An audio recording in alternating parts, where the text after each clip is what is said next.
प्रणाम मित्रों। तो चलिए हम लोग निर्मला उपन्यास के अंक 11 के आगे के उपन्यास को पढ़ते हैं। अब तो जिंदगी के दिन पूरे कर रहा हूँ, सारे अरमान लल्लू के साथ चले गए। जिया राम ने कहा, अपने ही हाथों ना। मुंशी जी ने चीख कर कहा, अरे अहमक, यह ईश्वर की मर्जी थी, अपने हाथों कोई अपना गला काटता है। जिया राम ने कहा, ईश्वर तो आपका विवाह करने ना आया था। मुंशी जी अब जब्त ना कर सके, लाल लाल आंखें निकाल कर बोले, क्या तुम आज लड़ने के लिए कमर बांधकर आए हो? आखिर किस बीरते पर? मेरी रोटियां तो नहीं चलाते। जब इस काबिल हो जाना मुझे उपदेश देना, तब मैं सुन लूँगा।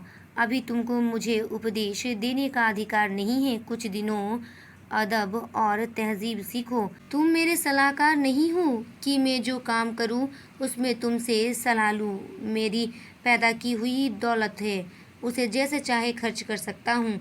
तुमको जबान खोलने का भी हक नहीं है। अगर फिर तुमने मुझसे बेअदबी की तो नतीजा बुरा होगा।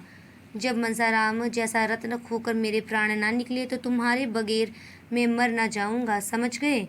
यह कड़ी फटकार पाकर भी जियाराम वहाँ से ना हटा। निशंक भाव से बोला, तो आप क्या चाहते हैं कि हमें चाहे कितनी ही तकलीफ हो मुंह ना खोले? मुझसे तो यह ना होगा। भाई साहब को अदब और तहजीब का जो इनाम मिला उसकी मुझे भूख नहीं। मुझ में जहर खाकर प्राण देने की हिम्मत नहीं। ऐसे अदब को दूर से दंडवत करता हूँ। मुंशी जी ने कहा, तुम्हें ऐसी बातें करते हुए शर्म नहीं आती?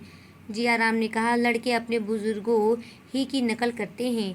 मुंशी जी का क्रोध शांत हो गया। जियाराम पर उसका कुछ भी असर न होगा, इसका उन्हें यकीन हो गया। उठकर टहलने चले गए। आज उन्हें सूचना मिल गई कि इस घर का शीघ्र ही सर्वनाश होने वाला है।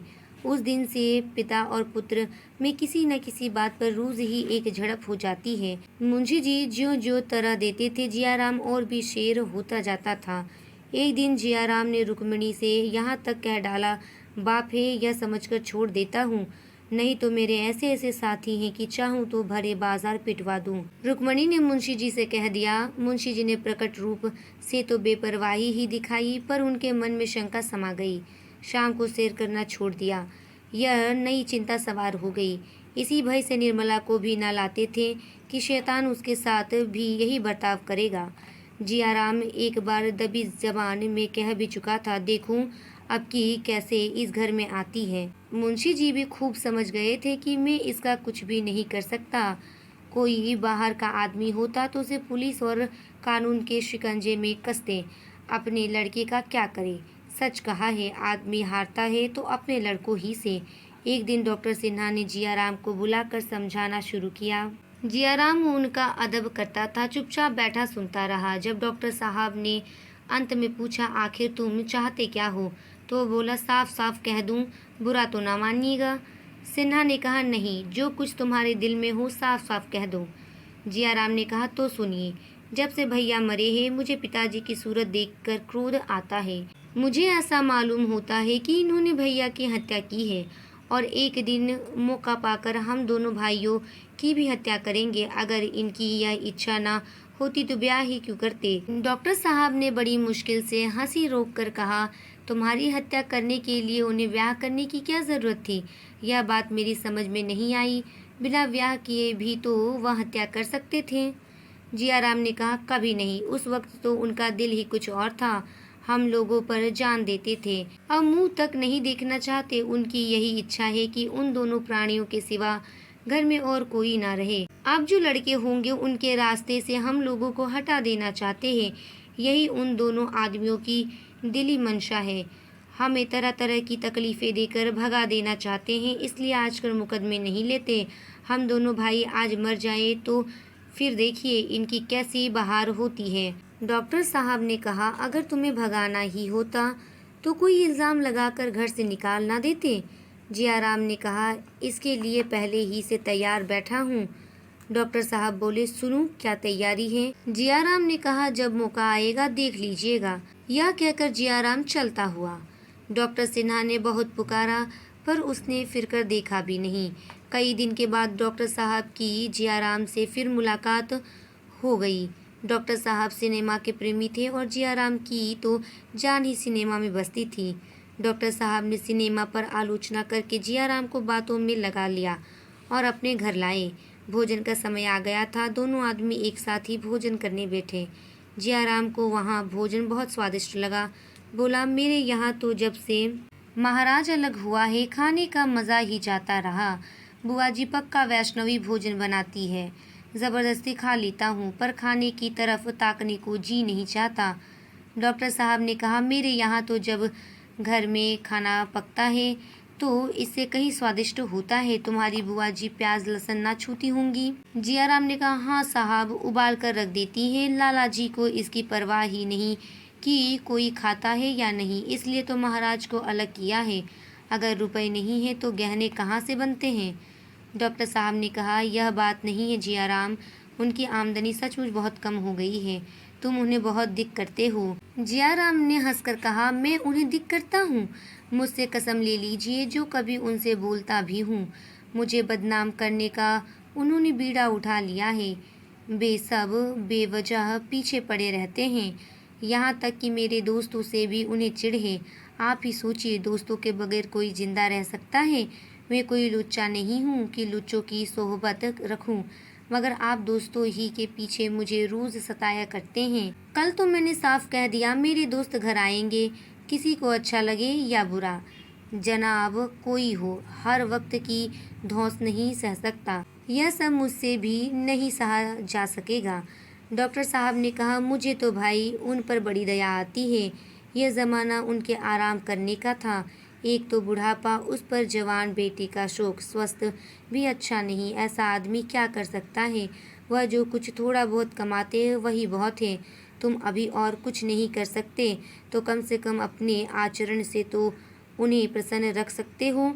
बुड्ढों को प्रसन्न करना बहुत कठिन काम नहीं। यकीन मानो, तुम्हारा हंसकर बोलना ही उन्हें खुश करने को काफ़ी है।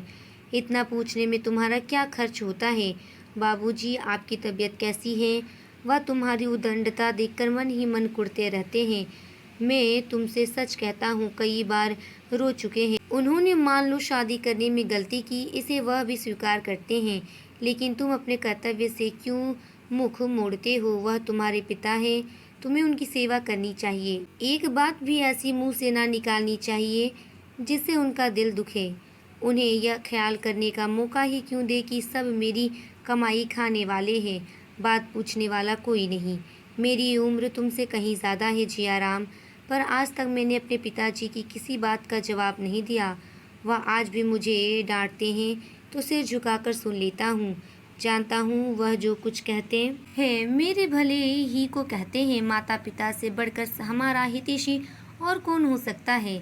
उनके ऋण से कौन मुक्त हो सकता है? जियाराम बैठा रोता रहा। अभी उसके सद्भावों का पूर्णतः लोप न हुआ था। अपनी दुर्जनता उसे साफ नजर आ रही थी। इतनी ग्लानि उसे बहुत दिनों से न आई थी। रोकर डॉक्टर साहब से कहा, मैं बहुत लज्जित हूँ, दूसरों के बहकावे में आ गया। अब आप मेरी ज़रा भी शिकायत ना सुनेंगे। आप पिताजी से मेरे अपराध क्षमा करा दीजिएगा। मैं सचमुच बड़ा अभागा हूँ। उन्हें मैंने बहुत सताया। उनसे कहिए मेरे अपराध क्षमा कर दे, नहीं तो मैं मुंह में कालिख लगाकर कहीं निकल जाऊंगा, डूब मरूंगा। डॉक्टर साहब अपनी उपदेश कुशलता पर फूले न समाये। जियाराम को गले लगाकर विदा किया। जियाराम घर पहुंचा तो 11 बज गए थे। मुंशी जी भोजन करके अभी बाहर आए थे। उसे देखते ही बोले, जानते हो के बजे हैं? 12 का वक्त है। जियाराम ने बड़ी नम्रता से कहा, डॉक्टर सिन्हा मिल गए, उनके साथ उनके घर चला गया। उन्होंने खाने के लिए जिद की, मजबूरन खाना पड़ा, इसी से देर हो गई। मुंशी जी ने कहा, डॉक्टर सिन्हा से दुखड़े रोने गए होंगे या और कोई काम था? जियाराम की नम्रता का चौथा भाग उड़ गया। बोला, दुखड़े रोने की मेरी आदत नहीं है। मुंशी जी ने कहा, जरा भी नहीं, तुम्हारे मुंह में तो जबान ही नहीं। मुझसे जो लोग तुम्हारी बातें करते हैं वह गढ़ा करते होंगे। जियाराम ने कहा, और दिनों की मैं नहीं कहता, लेकिन आज डॉक्टर सिन्हा के यहाँ मैंने कोई बात ऐसी नहीं की जो इस वक्त आपके सामने ना कर सकूं। मुंशी जी ने कहा, बड़ी खुशी की बात है, बेहद खुशी हुई। आज से गुरु दीक्षा ले ली है क्या? जियाराम की नम्रता का एक चतुर्थांश और गायब हो गया। सिर उठाकर बोला, आदमी बिना गुरु दीक्षा लिए हुए भी अपनी बुराइयों पर लज्जित हो सकता है। अपना सुधार करने के लिए गुरु मंत्र कोई ज़रूरी चीज़ नहीं। मुंशी जी ने कहा, अब तो लुच्चे न जमा होंगे। जियाराम ने कहा, आप किसी को लुच्चा क्यों कहते हैं, जब तक ऐसा कहने के लिए आपके पास कोई प्रमाण नहीं। मुंशी जी ने कहा, तुम्हारे दोस्त सब लुच्चे लफंगे हैं, एक भी भला आदमी नहीं। मैं तुमसे कई बार कह चुका था कि उन्हें यहाँ मत जमा किया करो, पर तुमने सुना नहीं।